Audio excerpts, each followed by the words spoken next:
تفہیم القرآن سید ابوالعلا مودودی سورہ توبہ آیات 1 تا 28 اعوذ باللہ من الشیطان الرجیم براءۃ من اللہ و رسولہ، اعلان برات ہے اللہ اور اس کے رسول کی طرف سے۔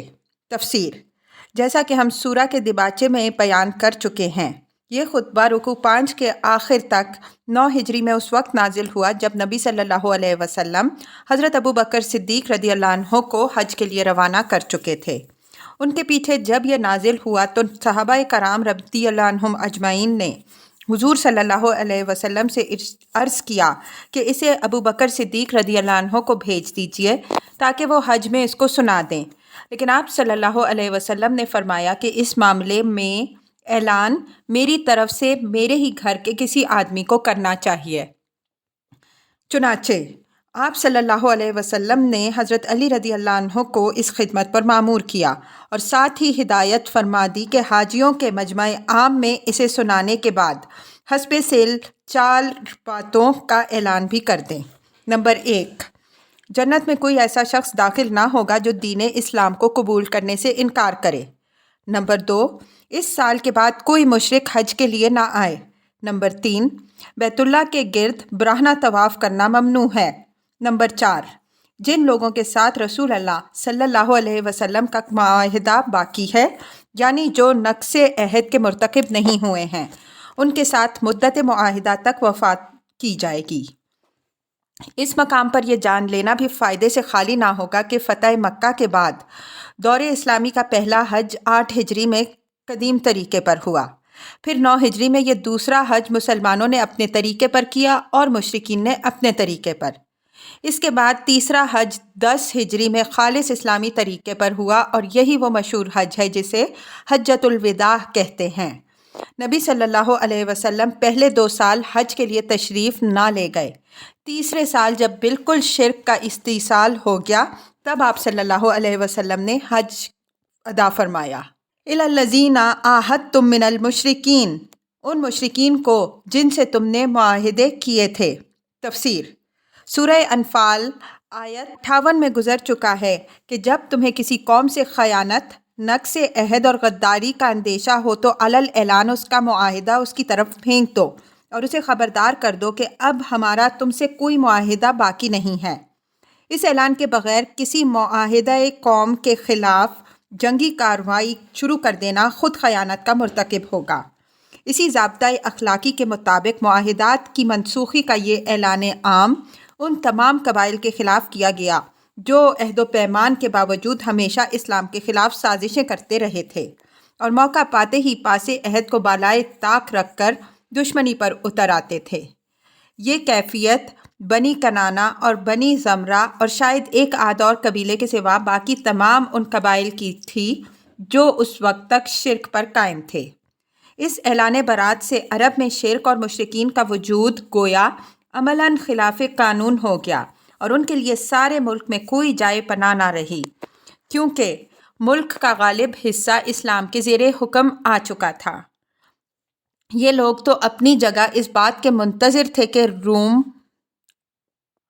اور فارس کی طرف سے اسلامی سلطنت کو جب کوئی خطرہ لاحق ہو یا نبی صلی اللہ علیہ وسلم وفات پا جائیں تو یکا یک نقض عہد کر کے ملک میں خانہ جنگی برپا کر دیں، لیکن اللہ اور اس کے رسول صلی اللہ علیہ وسلم نے ان کی ساعت منتظرہ آنے سے پہلے ہی بساط ان پر الٹ دی اور اعلان برات کر کے ان کے لیے اس کے سوا کوئی چارہ کار باقی نہ رہنے دیا کہ یا تو لڑنے پر تیار ہو جائیں اور اسلامی طاقت سے ٹکرا کر صفائے ہستی سے مٹ جائیں، یا ملک چھوڑ کر نکل جائیں، یا پھر اسلام قبول کر کے اپنے آپ کو اور اپنے علاقے کو اس نظم و ضبط کی گرفت میں دے دیں جو ملک کے بیشتر حصے کو پہلے ہی منضبط کر چکا تھا۔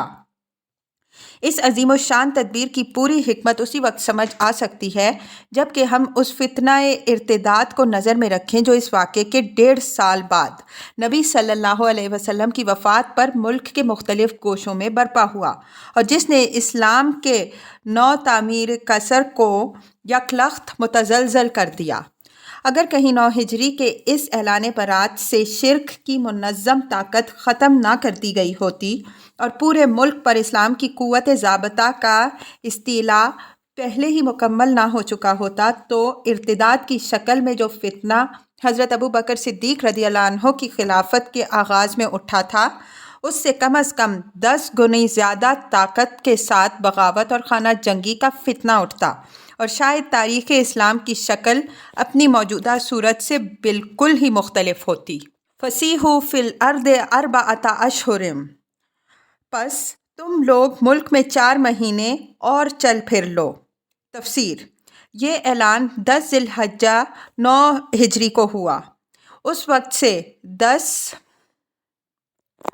ربیع الثانی 10 ہجری تک 4 مہینے کی مہلت ان لوگوں کو دی گئی کہ اس دور میں اپنی پوزیشن پر اچھی طرح غور کر لیں، لڑنا ہو تو لڑائی کے لیے تیار ہو جائیں، ملک چھوڑنا ہو تو اپنی جائے پناہ تلاش کر لیں، اسلام قبول کرنا ہو تو سوچ سمجھ کر قبول کر لیں۔ وَاعْلَمُوا أَنَّكُمْ غَيْرَ مُعْجِزِ اللَّهِ، اور جان رکھو کہ تم اللہ کو عاجز کرنے والے نہیں ہو۔ وَأَنَّ اللَّهَ مُخْزِي الْكَافِرِينَ، اور یہ کہ اللہ منکرین حق کو رسوا کرنے والا ہے۔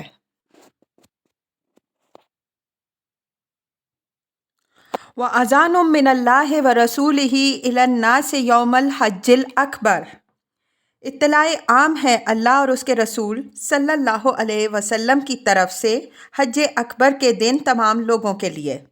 تفسیر: یعنی 10 ذی الحجہ سے یوم النحر ہے۔ حدیث صحیح میں آیا ہے کہ حجۃ الوداع میں نبی صلی اللہ علیہ وسلم نے خطبہ دیتے ہوئے حاضرین سے پوچھا، یہ کون سا دن ہے؟ لوگوں نے عرض کیا، یوم النحر ہے۔ فرمایا، ھذا یوم الحج الاکبر، یہ حج اکبر کا دن ہے۔ حج اکبر کا لفظ حج اصغر کے مقابلے میں ہے۔ اہل عرب عمرے کو چھوٹا حج کہتے ہیں، اس کے مقابلے میں وہ حج جو ذی الحجہ میں مقرر تاریخوں میں کیا جاتا ہے حج اکبر کہلاتا ہے۔ ان اللہ بریء من المشرکین ورسولہ، کہ اللہ مشرکین سے بری الذمہ ہے اور اس کا رسول صلی اللہ علیہ وسلم بھی۔ فَإِن تُبْتُمْ فَهُوَ خَيْرٌ لَكُمْ، اب اگر تم لوگ توبہ کر لو تو یہ تمہارے لیے بہتر ہے۔ وَإِن تَوَلَّيْتُمْ فَاعْلَمُوا أَنَّكُمْ غَيْرَ مُعْجِزِ اللَّهِ، اور جو منہ پھیرتے ہو تو خوب سمجھ لو کہ تم اللہ کو عاجز کرنے والے نہیں ہو۔ وَبَشِّرِ الَّذِينَ كَفَرُوا بِعَذَابٍ أَلِيمٍ، اور اے نبی صلی اللہ علیہ وسلم انکار کرنے والوں کو سخت عذاب کی خوشخبری سنا دو۔ إِلَّا الَّذِينَ عَاهَدتُّم مِّنَ الْمُشْرِكِينَ ثُمَّ لَمْ يَنقُضُوكُمْ شَيْئًا وَلَمْ يُظَاهِرُوا عَلَيْكُمْ أَحَدًا، بجز ان مشرکین کے جن سے تم نے معاہدے کیے پھر انہوں نے اپنے عہد کو پورا کرنے میں تمہارے ساتھ کوئی کمی نہیں کی اور نہ تمہارے خلاف کسی کی مدد کی۔ فَأَتِمُّوا إِلَيْهِمْ عَهْدَهُمْ إِلَى مُدَّتِهِمْ، تو ایسے لوگوں کے ساتھ تم بھی مدت معاہدہ تک وفا کرو۔ ان اللہ یحب المتقین، کیونکہ اللہ متقیوں ہی کو پسند فرماتا ہے۔ تفسیر: یعنی یہ بات تقویٰ کے خلاف ہوگی کہ جنہوں نے تم سے کوئی عہد شکنی نہیں کی ان سے تم عہد شکنی کرو۔ اللہ کے نزدیک پسندیدہ صرف وہی لوگ ہیں جو ہر حال میں تقویٰ پر قائم رہیں۔